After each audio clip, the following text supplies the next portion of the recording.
오늘날의 안보라는 것은 혼자서 하는 것은 불가능하다. 그러다 보니까 동맹이나 집단 안보 체제로 갈 수밖에 없는데, 그런 측면에서 이 지구상에 존재하는 동맹 중에 가장 강력한 게 한미 동맹이라는 거죠. 이것을 우리가 탄탄하게 만드는 것이 돈이 적게 들고 제일 안전한 방법이다. 저는 이렇게 생각을 합니다. 예.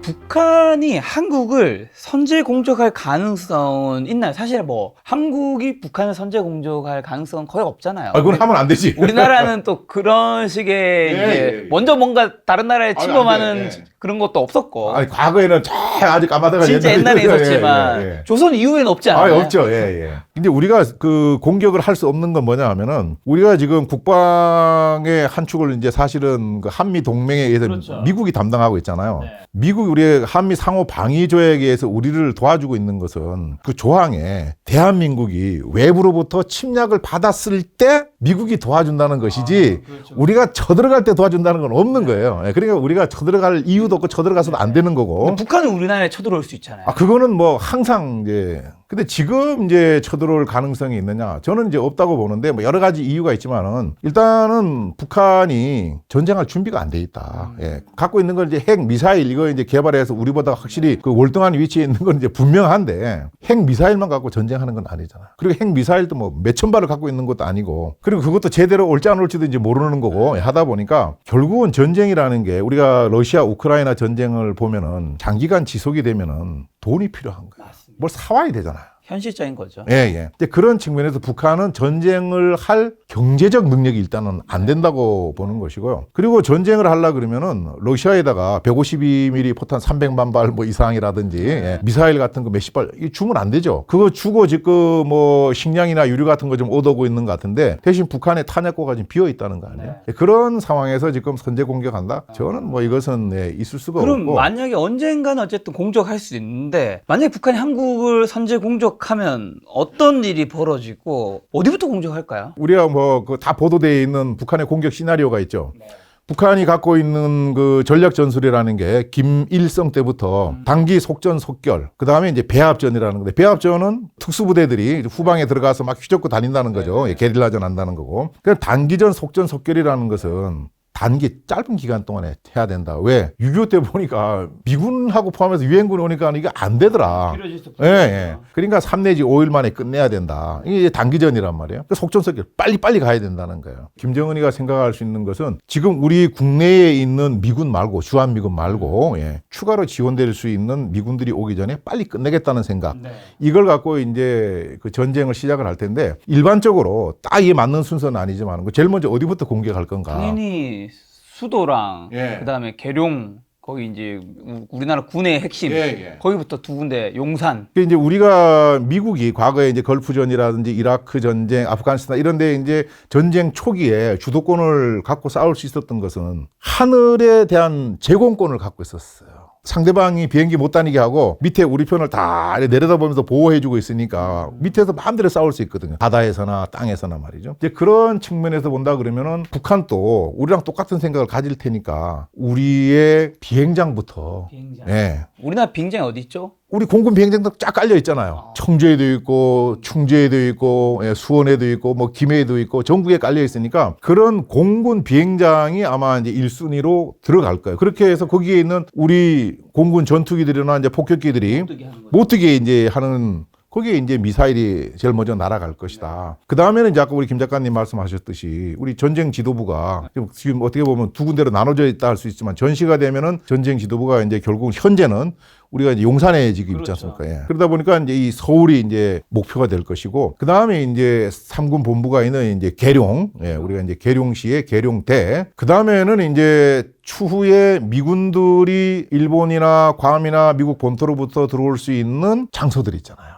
부산이라든지 광양만이라든지 평택이라든지 이제 이런 데가 이제 주 이제 공격 목표가 될 것이고, 그 다음에 이제 아까 이제 우리가 뭐 얘기했듯이 비슷한 시기에 이제 뭐 장사정포도 날아올 것이고, 그 다음에 북한이 갖고 있다 그러는 뭐 20만이라 그러는 정확한 얼마인지 모르지만 특수작전을 하는 그 부대들이 이제 우리 후방 각지로 이제 모든 수단을 동원해서 뭐 죽으면서 이제 가겠죠. 이제 그렇게 되고, 그러면 이제 우리가 이제 또 방어를 해야 되니까 북한이 초기에 이제 그 장사정포 뭐 방사포를 막 쐈을 때 우리 서울을 포함해갖고 북한의 장사정포나 방사포의 포탄이 아무리 뭐 불량품도 있고 불발이 있다 하더라도 우리가 피해를 입을 수 있지만은 하여튼 위력이 뭐 아주 놀랄 만큼 피해는 분명히 있지만은 우리가 뭐 아주 대항을 못할 정도가 아니기 때문에 군이라는 것이 그런 걸 대비하기 위해서 평상시 있지 않습니까? 그래서 북한이 이제 포를 쏘면은 우리가 북한이 포 있는 위치를 지금 다 알고 있다 이 말이죠. 그래서 이제 우리가 북한 그 포를 향해서 그걸 파괴시키기 위해서 이제 우리가 이제 우리 포를 쏘는 거죠. 그게 이제 우리가 이제 군사용어로 대화력전이라 그러는데 그 대화력전에는 이제 우리가 갖고 있는 K9 자주포라든지 그 다음에 이제 지대지 미사일 같은 거, 그 다음에 공군이 갖고 있는 공대지 미사일 이런 걸 갖고 북한 그 고지 후사면에 동굴 같은 데 들어갔다 나왔다 하는 그런 이제 북한의 이제 포 같은 것들을 우리가 이제 타격을 하게 되고, 그 다음에 나머지 이제 예하 그 부대들이, 육군의 부대들이 이제 또 해군들이 그 작전 계획에 의해서 이제 그걸 작전 명령으로 돼갖고 이제 전투를 하게 되는 건데, 한미 동맹이기 때문에 한반도에서 전쟁이 발생을 하면은 미국이 바로 이제 움직이거든요. 그래서 이제 우리가 미국이 이제 증원 전력이라 그래갖고 한국에 이제 전쟁이 났다, 위기 상황이다 그러면은 우리 이제 한미 연합사령관, 연합사령관이 미국 인도태평양 사령관을 통해서 미 합참의장한테 빨리 도와줘라고 이제 건의를 하면은 미국이 초기에 빠른 시간 내에 뭐 한 예를 들어 2, 3일 안에 당장 그 소방수를 보내야 되니까 한반도 가까이 있는 어떤 항공모함 한 개 여단하고 뭐 전투기나 전폭기 같은 걸 묶어갖고 이제 한반도로 보내는 거죠. 이게 해결이 되면 괜찮은데 안 되면은 그 다음에 이제 뭐 항공모함 한 2개 더 하고 뭐 이렇게 오고, 궁극적으로는 시간을 갖고 미국 본토에서부터 우리 한반도로 함정이라든지 항공모함을 포함한 함정, 그 다음에 이제 전투기 전폭기를 포함한 공군 전력 같은 것들이 함정은 한 160척? 거기는 이제 항공모함 같은 거 다 포함되어 있는 거죠. 그 다음에 이제 공군 같은 경우에도 이제 뭐 한 2,000여 대 이상이 우리나라로 이제 들어오고, 병력 같은 경우에도 최종적으로 한 69만 명이 이제 미 본토에서 들어오는 거예요. 그럼 우리가 지금 48만 명인데 우리보다 훨씬 많은 미군 병력이 들어온다는 것이죠. 이제 그렇게 들어와 갖고 이제 우리가 소위 이제 반격을 해 갖고 북한으로 이제 이렇게 밀고 올라간다는 거죠. 근데 한국의 군사력이 5위 정도 되잖아요. 원래 6위였는데 1단계 정도 오른 걸로 아는데 지금 말씀하신 미군의 도움이 필요한 건가요? 저는 그 한국 군사력 5위라는 것은 그 GFP라는 곳에서 그게 무슨 공식 기관도 아니고 그냥 참고 사항을 어떻게 보면 재미삼아 이제 한 거라고 볼 수 있는데, 뭐 어쨌든 그게 5위가 됐든 우리가 미국 다음에 2위가 됐든 간에 미국의 도움이 저는 필요하다고 보는 거죠. 물론 지금 상황에서 북한의 핵을 빼고 그냥 재래식 전력으로 우리가 싸운다 그러면 당연히 이제 우리가 이기죠. 자, 그러면은 북한의 핵을 빼고 우리가 북한과 재래식 전력으로만 싸워서 이긴다고 했을 때 우리 상처를 하나도 안 입고 이길 수 있느냐? 그건 절대로 아니라는 거예요. 우리도 얻어 터져야 된다는 겁니다. 그럼 얻어 터지고 상처뿐인 영광, 얻어 터지고 다 깨지고 승리하는 것이 중요한 것이냐. 한미 동맹이라는 걸 갖고 압도적인 전력을 갖고 아예 북한이 쳐다보지 못하도록 딱 제어하는 것이 과연 현명한 일인가. 그 설령 우리가 그 제어를 했는데 북한이 오판해 갖고 공격을 했다. 그러면은 조금 전에 말씀드렸던 것처럼 내가 혼자 얻어 터지면서 싸우는 것보다는 미국이라는 든든한 동맹과 같이 하면은 쉽게 할 수 있다는 것이죠. 예를 들어서 우리 그 김 작가님이 태권도 뭐 구단이다. 그럼 우리 집에 도둑이 뭐 들어온다 그러면 혼자서 할 수 있죠. 근데 그 도둑이 어느 날 갑자기 강도 같은 거 뭐 한 10명 데리고 들어왔다. 아까 우리 숫자에 못 당한다 그랬잖아요. 혼자서는 이길 수 있지만 나도 상처를 입을 수 있지 않습니까? 지원을 받아야죠. 그러니까 어떻게 해요? 경찰 부르고 경찰에 연락해서 집 앞에 보초 세워놓고 좀 든든하잖아요. 그것도 불안하니까 위에다가 이제 CCTV 같은 거 설치하고 이제 그런 역할을 미군이 한다고 보면은 쉽지 않겠는가 생각이 듭니다. 자, 그럼 북한이 무서워하는 한국의 최강 무기는 좀 뭘까요? 한국의 어쨌든 또 무기가 굉장히 기술력이 좋으니까요. 북한은 한국이 어떤 걸 가장 더 무서워하나요? 김정은한테 물어보지는 않았는데 아마 우리 공군의 F-35A 스텔스 전투기를 두려워하지 않겠는가. 왜? 소리 쏘는 것이 평양을 갔다 온다 그러니까 아마 제가 볼 때는 몇 대나 있나요? 한 4, 60대 정도 뭐 이 정도로 생각을 하시면 되는데 대수가 중요한 것이 아니라 그 갖는 그 스텔스 기능과 그 무장 능력 이런 거를 김정은이가 가장 두려워하지 않겠나 저는 개인적으로 생각을 하고 그거 외에 사실은 김정은이가 더 두려워하는 것은 전쟁 났을 때보다도 전쟁 나기 전보다 더 두려워하는 건 저는 심리전이라고 생각을 해요. 대북 심리전을 해야 된다 그러니까 많은 국민들이 이제 그 전단 뿌리는 거 이것만 이제 생각을 하고 또 군에 갔다 오신 분들은 우리 전방에서 북한을 향해서 대북 방송하는 확성기 방송하는 그 정도만 생각하는데 저는 북한의 김정은이가 가장 무서워하는 것은 남한의 심리전이다. 즉 K 문화, 우리 이 K컬처 이것이 북한에 유입되는 이것을 가장 무서워한다는 것이죠. 우리가 이제 사면초가라는 것도 있고 그 유능제강 부드러운 것이 강한 것을 제압한다 이런 말이 있지 않습니까? 이 물리적인 힘보다도 우리 문화가 북한을 더 사실은 지금 내부적으로 녹이고 있다는 거죠. 그래서 우리가 갖고 있는 그 심리전의 그 역량이 휴전선을 통해서 가는 것뿐만이 아니라 중국 국정을 통해서 많은 우리 USB나 CD 과거 이런 것들이 북한으로 유입돼 갖고 북한 주민들이 그걸 다 보고 있다는 거 아닙니까? TV 채널 수신 방식이 달라서 북한 전 지역이 못 보지만은 황해도 같은 지역에서는 텔레비 따로 구입을 해갖고 우리 TV를 본다는 거 아니에요. 예, 이제 그런 것이 제가 볼 때는 이제 가장 강력한 무기인데 그것을 우리가 좀 보다 활성화해야 되지 않겠는가. 우리가 이제 이 대북 심리전에 이제 군을 중심으로 보면은 62년도에 북한이 처음 대남 방송을 시작을 했어요. 그 우리가 이거 뭐지? 하다 우리 63년부터 했어요. 그게 장기간 동안 계속됐어요. 이제 우리는 많이 이제 버전업을 시켰고 성능도 좋게 만들고 북한 거는 잘 안 들리는 거죠. 그러니까 북한은 나중에는 우리 대북 방송이 북한 병사나 주민들한테 들리는 걸 막기 위해서 남쪽으로 틀어야 될 스피커를 북한 스피커를 북쪽으로 돌려놨다는 잡음이 나가더라고요. 말이죠. 그만큼 두려운 거예요. 네. 우리가 이제 계속 되다가 2004년도 남북 고위급 회담에서 북한이 강력하게 요청을 했어요. 제발 GOP에서 튀지 마라. 대북 방송 좀 하지 마라. 그럼 우리 뭐 들어줄게.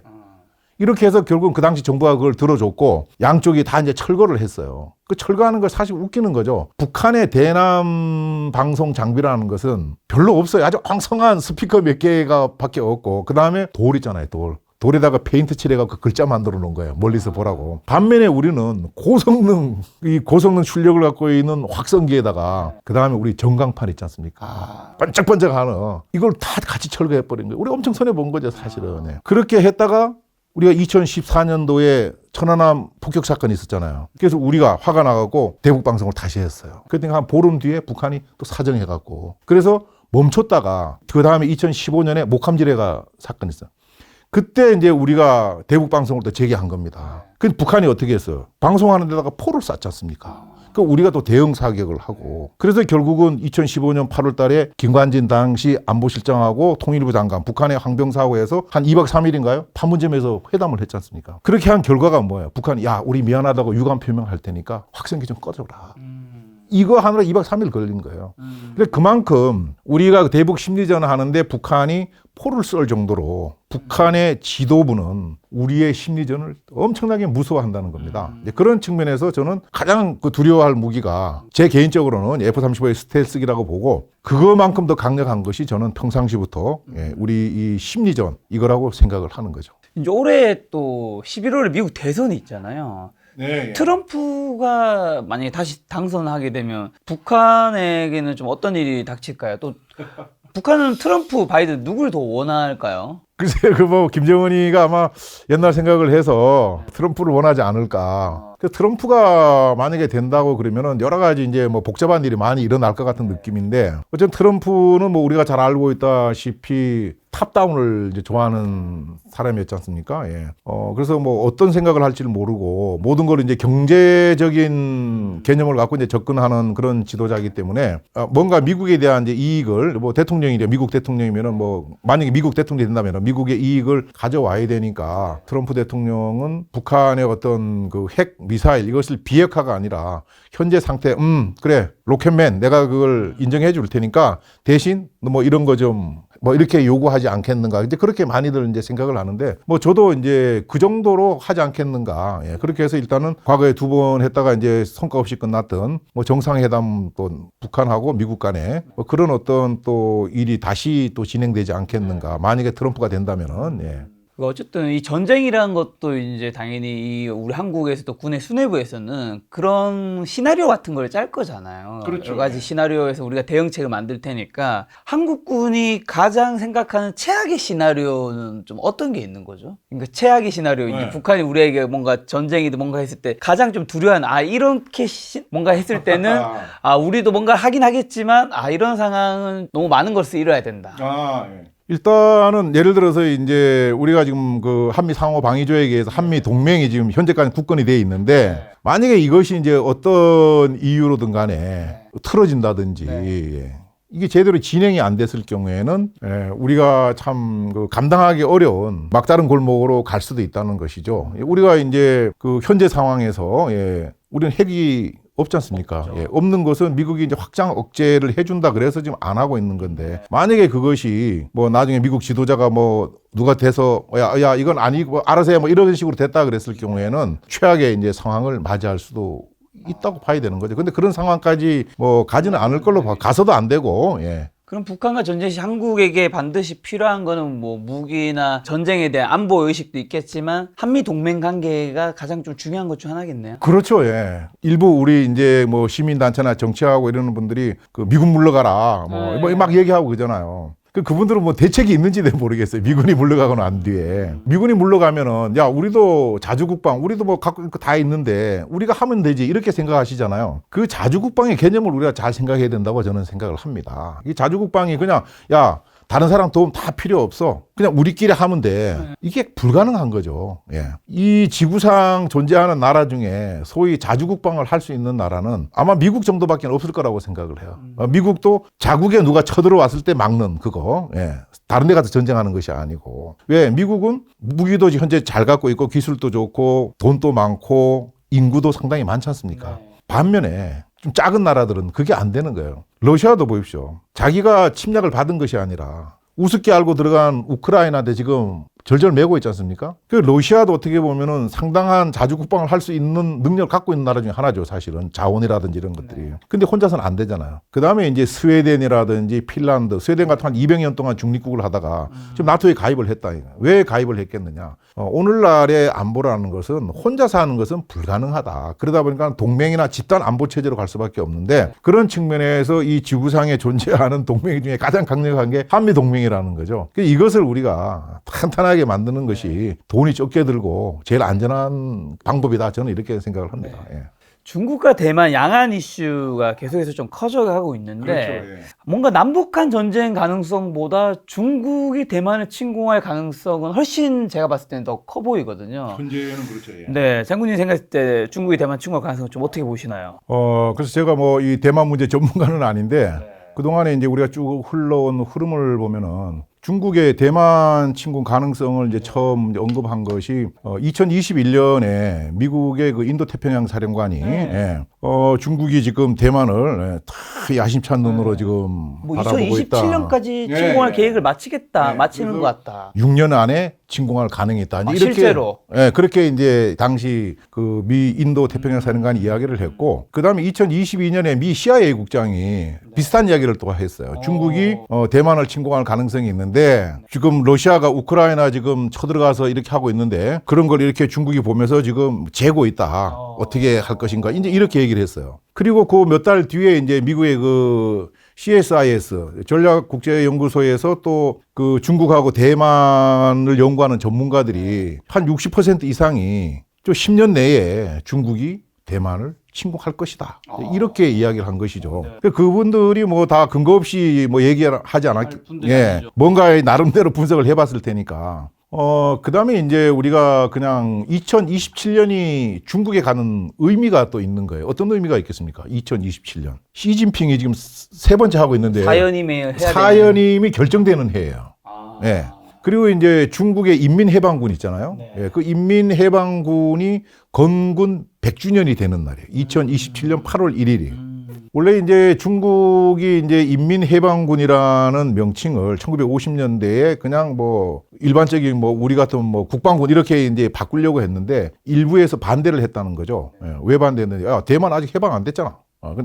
대만 해방될 때까지는 인민해방군이 돼야 된다. 이제 이런 얘기가 있는 거예요. 그걸 언제 이제 그러면 해방할 것인가. 2027년이 시진핑이 사연임이 결정되는 해고, 그다음에 중국 인민해방군이 건군 100주년이 되는 해니까 이때 뭔가 좀 보여줘야 되는 거 아닌가 이렇게 생각하다 보니까 아마 뭐 6년, 10년 이런 이야기가 나온 것 같은데, 중국이 사실 이제 코로나 이런 걸 겪으면서 지금 뭐 경제 상황이 예전 같지 않다고들 얘기를 하지 않습니까? 그러다 보니까 여러 가지 이제 국제 공급망도 지금 뭐 변동되고 이렇게 하니까 그다음에 이제 내부적으로 거기도 인구가 줄고 있고 여러 가지 이제 법치가 안 되다 보니까는 다른 기업들도 뭐 빠져나가기도 하고 여러 가지 이제 문제가 많은데, 그런 것 때문에 어떤 경제가 점점 나빠지고 붕괴가 된다 그러면은 시진핑도 뭔가 대책이 있어야 될 거고. 그렇죠. 북한에 우리 김일성, 김정일, 김정은이가 내부적으로 뭐가 문제가 있으면 남한에다가 국지도발을 했듯이 만약에 이제 중국의 내부 상황이 점점 안 좋아진다 그러면 시진핑 입장에서도 뭔가 해야 되는데 그 뭔가가 뭐냐? 대만을 찾아오는 거라는 거죠. 왜? 중국 본토에 있는 중국 사람들은 그거 좋아할 테니까. 그렇죠. 예. 그런 측면에서 침공 가능성은 뭐 있다. 이렇게 이제 평가하는 게 맞는 것 같습니다. 예. 만약에 중국이 대만을 점령하게 된다면 아시아에 어떤 일이 벌어지는 거죠? 일단은 우리가 그 대만이 갖는 의미를 한번 생각해 봐야 될 것 같아요. 우리 그 연평도 있지 않습니까? 예. 연평도가 우리한테 대단히 중요해요. 왜 중요하겠습니까? 그게 뭐 영토, 뭐 해협 이런 쪽의 의미에서 지금 중요한 거 아닌가요? 뭐 그런 측면도 있지만은 군사적인 측면에서 보면은, 지리적으로 보면은 북한 바로 턱 밑에 우리가 가 있잖아요, 지금. 그렇죠. 예. 그러니까 북한이 무엇을 하는지 우리가 다 들여다보고 있어요. 예. 그다음 북한이 만약에 서해안으로 쳐들어온다 그러면은 연평도하고 이제 뭐 백령도 있는 여기가 이제 우리 전투 기지가 돼 갖고 그거를 일선에서 방어할 수 있는 대단히 중요한 곳이거든요. 예. 북한 입장에서는 우리 연평도가 얼마나 갖고 싶겠습니까? 시진핑의 마음이 그런 거예요. 이 지정학적으로 봤을 때 대만이라는 것이 미국 입장에서는 중국을 예를 들어서 뭐 공격한다 그랬을 때는 대단히 중요한 기지가 되는 거죠. 그래서 이제 옛날 메가더 장군이 불침 항모다. 가라앉지 않는 항공모함이다. 어디가? 대만이. 그게 중요한 것이고, 반대로 중국은 지금 해양 굴기를 하겠다 그러잖아요. 바다로 뻗쳐나가겠다 그러는데 지금 뭐가 제일 걸림돌이냐? 대만 제일 걸림돌이 돼 있는 거예요. 그 딱 있으니까는 태평양으로 이제 못 나오고 있는 거잖아요. 그런 어떤 지정학적 이유가 있기 때문에 대만을 미국이 계속 영향력 안에 있으면은 중국을 이제 공격하기가 쉽고 방어하기도 쉽고, 예. 대신 중국이 대만을 갖는다 그러는 순간에 이 태평양에 이제 중국 함정이 이제 쏟아져 들어올 거 아닙니까? 그럼 이제 일본도 불편해지고 미국도 엄청 다 불편해지는 것이죠. 그런 어떤 지정학적인 어떤 중요성이 있는 것이고, 경제적으로는 이제 우리가 잘 아는 TSMC인가요, 그거? 예, 반도체. 예. 그게 뭐 야, 그 공장 하나가 뭐 중요하나 할지 모르지만은 어쨌든 중국이 갖고 싶겠죠. 그러니까요. 예. 그것을 만약에 중국이 전쟁하지 않고 얌전히 가갖고 대만을 먹는다 그러면은 반도체 그것 때문에 4차 혁명 시대에 미국을 훨씬 앞서갈 수 있는 거죠. 그렇기 때문에 경제적인 측면에서도 대단히 이제 중요한 거고. 그래서 뭐 옛날 대만 그 언론에 그렇게 보도됐다 그러잖아요. 만약에 중국이 쳐들어와 갖고 문제가 되면은 미국이 TSMC에 있는 기술자들 다 데리고 가고 공장을 부실 거라고 말이죠. 그만큼 중요하다는 거죠. 예. 이제 그런 어떤 지정학적 측면과 경제적인 측면에서 대만이 이제 대단히 중요한 곳이라는 그럼 거죠. 중국이 대만을 만약에 침공하게 되면 미군이 안 참전하지 않을 것 같은데, 무조건 미군이 참전할 텐데 한국도 참여해야 하는 건지, 아니 한국이 대만 문제 미국이 들어갔는데 참여 안 하게 되었을 시에 어떻게 되는 건지. 그게 제 생각에는 가능하지 않을 것 같긴 해요. 왜냐면 어쨌든 한미 동맹이라는 게 있고 뭐 미국은 한국을 이제 지켜준 부분인데 바로 옆에 대만이 침공할 때 한국이 가만히 있으면 미국이 달가워하진 않을 것 같긴 하거든요. 제가 지금 제 판단으로 말씀드리는 것은 네. 예, 상당히 어려울 것 같고, 네. 국가 지도부에서도 그걸 고민하고 있는지는 모르겠어요. 그 정도까지를. 예. 미국 입장에서는 어떤 형태로든 간에 그 우리한테 좀 도와주기를 바라겠죠. 바라겠죠. 예. 우리한테 그걸 뭘 도와달라 그럴까? 우리가 그냥 뭐 쉽게 생각할 수 있는 것은 제주에 있는 우리 그 해군 기지, 네. 강정에 있는 거, 야, 그런 거 우리 좀 사용하도록 해라. 하자. 아니면은 이제 뭐 군산 이런 데 이제 그 미군 전투기들 있고 그러니까 그런 뭐 기지 같은 걸 좀 사용하자 그런다든지. 예. 뭐 그 정도를 하겠지 뭐 우리 보고 육군을 못 보내 이렇게 하지는 않겠죠. 근데 예. 예를 들면 어쨌든 우리나라에 있는 이제 미군 기지에서 뭐 비행기가 날아오고 할 거잖아요. 만약에 이제 한다면 그렇게 되는데 우리나라의 직접적인 뭐 병사나 뭐 무기 도움 안 받더라도 우리나라에서 뭐가 미사일이 날아오고 우리나라에서 비행기가 날아가요. 그럼 중국 입장에서는 그러니까 한국도 개심할 거잖아. 당연히 그렇게 되겠죠. 당연히 이제 그러니까 그냥 그렇게 뭐 지원해 달라는 건 아마 그 정도를 지원해 달라고 할 거라고 이제 생각을 하는 거고, 실제로 이제 우리가 그러면 지원할 거냐 말 거냐 하는 것은 상당히 고민을 이제 해야 되는 부분인데, 하여튼 미국 입장에서는 한국이나 일본이나 다 할 거 없이 뭐 좀 어떤 형태가 됐든 좀 개입해서 도와주기를 이제 바라겠죠. 대만 또는 그럼 남중국해에서 중국과 무력 충돌이 발생한 경우에 어쨌든 주한미군이 투입되는 건 너무 당연한 거잖아요. 그렇다고 봐야 안 되겠습니까? 왜냐면 여기에 제일 가까운 데 있으니까 네. 투입되면 한반도에는 당연히 또 북한과 대립하고 있으니까 안보에 약간의 공백이 조금 생길 수는 있겠네요. 글쎄, 그것도 뭐 제가 그 세부적인 그 안에 들어가 볼 수는 없지만은 뭔가 이제 우리 안보에도 뭐 유해 요소가 생길 수 있겠지만은 그 옛날 그 에이브럼스 한미연합사령관 하셨던 분이 이제 몇 차례 이제 그런 얘기를 했는데, 주한 미군을 뭐 어떻게 쓸 거냐 하는 것은 전적으로 이제 미국의 이제 생각이다는 거죠. 그런데 만약에 빠져나갔을 때 말씀하셨던 것처럼 한반도에 대한민국이 좀 위험하지 않겠느냐고 이제 했을 때, 만약에 주한 미군이 대만 쪽으로 나가야 될 상황이 되면은 미국은 뭔가 다른 옵션을 갖고 있다. 한국을 위한 이제 그렇게 얘기했는데, 그 옵션이 뭔지는 사실은 뭐 저도 모릅니다.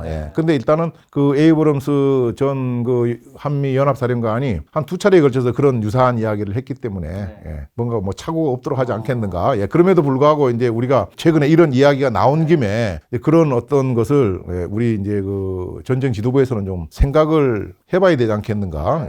어쨌든 미국은 우리나라의 이를 전초 기지를 활용하고 싶을 텐데, 뭐 군사나 무기 같은 것도 좀 직접적인 지원도 뭐 바라는 부분, 뭔가 미국이 기대하고 있는 한국의 역할도 좀 있지 않을까요? 그것까지는 기대하지 않을까. 왜 그러냐면은 우리가 갖고 있는 무슨 뭐 우리 군함을 달라 그러겠습니까? 솔직한 얘기로. 워낙 미국이 강하니까. 그래서 미국은 이제 항공모함이 움직여 오는 거고, 항공모함이 오는 것도 결국 이제 비행기 때문에 오는 건데, 우리 뭐 예를 들어서 뭐 한 40, 60대에 있는 스텔스기를 그 뭐 달라고 막 그러지는 않을 것 같고요, 제가 볼 때. 그러면 한국에서 어쨌든 미국에 이제 기지가 있는 것이 오산이든 뭐 어디가 있으면 거기서 어쨌든 비행기든 미사일이 날아갈 거잖아요. 당연히. 만약에 한다면은 날아가겠죠. 우리가 빌려준다면은. 빌려주거나 아니면 안 빌려줘도 이제 그들이 가지고 있는 무기를 어쨌든 한국에 있으니까 한국에 쏠 거잖아요. 근데 거기서 쏴요. 근데 어쨌든 그 땅은 우리나라 땅이잖아요. 그럼 과연 중국 입장에서 중국 가만히 안 있겠죠. 여기에 응대 사격을 할 수밖에 없는. 그렇죠. 자기를 향해서 날아오니까 안 쏠 수가 없죠. 그러면 이제 상황이 되면 한국도 자동으로 빨려 들어가겠네요. 아주 극단적인 상황 그렇게 되는 거죠. 그럼 왜 중국이 왔는데 그러면 그게 미군 기지에만 떨어진다는 보장이 없으니까. 그런 이제 우리가 뭐 상상 속에서 그려보는 거고, 그런 상황까지는 가지 않도록 해야 되고.